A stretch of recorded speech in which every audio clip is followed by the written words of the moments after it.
Between 1968 and 1972, America launched 9 human missions to the moon, 6 of which successfully touched down, allowing 12 men to walk on the lunar surface. NASA's next chapter of lunar exploration, called Artemis, has the task of not just going to the moon to create a long-term human presence on and around it, but also to prepare for ever more complex human missions to Mars.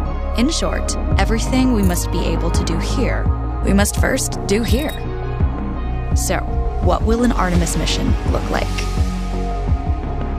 Everything is designed and tested with our most important element in mind, the astronauts. This is their deep space, human-rated spacecraft called Orion, built in 3 parts. The crew module, where up to 4 astronauts will live and work throughout the flight. The service module, with life support systems for the crew and its own engine and fuel reserves.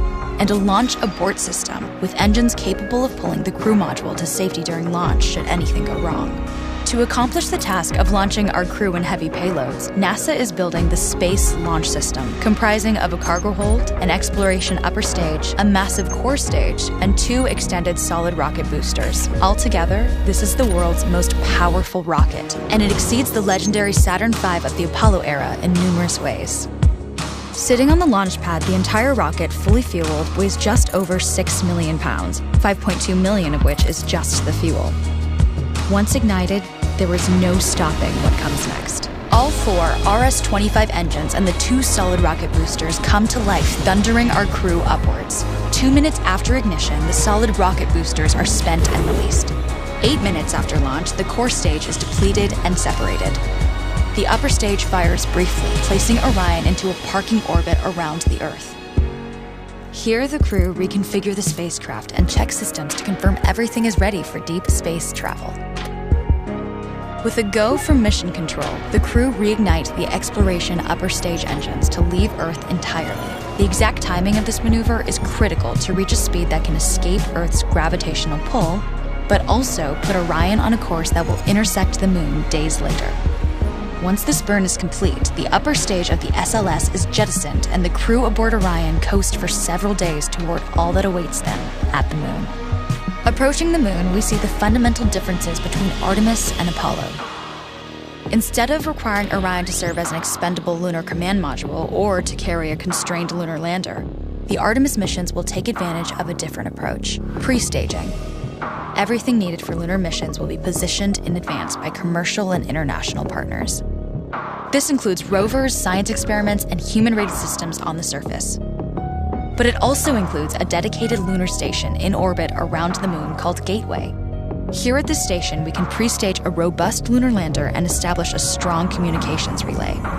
Designed with open standards, the Gateway can be expanded as new missions and partnerships develop, allowing multiple human missions on the moon at the same time and enabling ongoing science to be conducted even between human missions.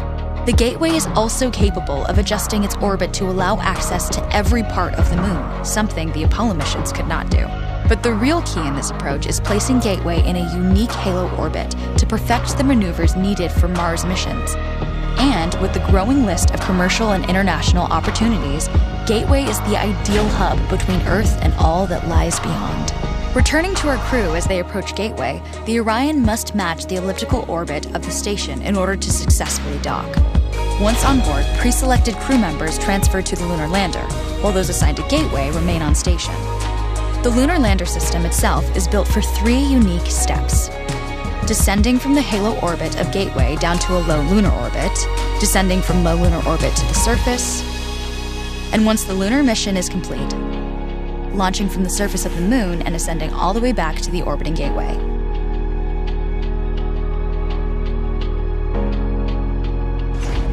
Once back aboard the Orion spacecraft and undocked from Gateway, the crew fire their engine once to break out of the halo orbit and once again to sling the spacecraft around the moon, placing it on a multi-day trajectory back towards Earth. As they near the end of this journey, the service module is released, and the crew module is oriented heat shield first. Entering Earth's atmosphere at 25,000 miles per hour, the friction of air slows Orion considerably, while also subjecting it to temperatures of 5,000 degrees. With the Orion now at just 300 miles per hour, a series of parachutes uniquely tested and produced for this moment deploy, decelerating the craft to just 20 miles per hour for splashdown. With each successful mission, Artemis ushers in the next wave of men and women to explore our moon and prove that together we are ready to go beyond.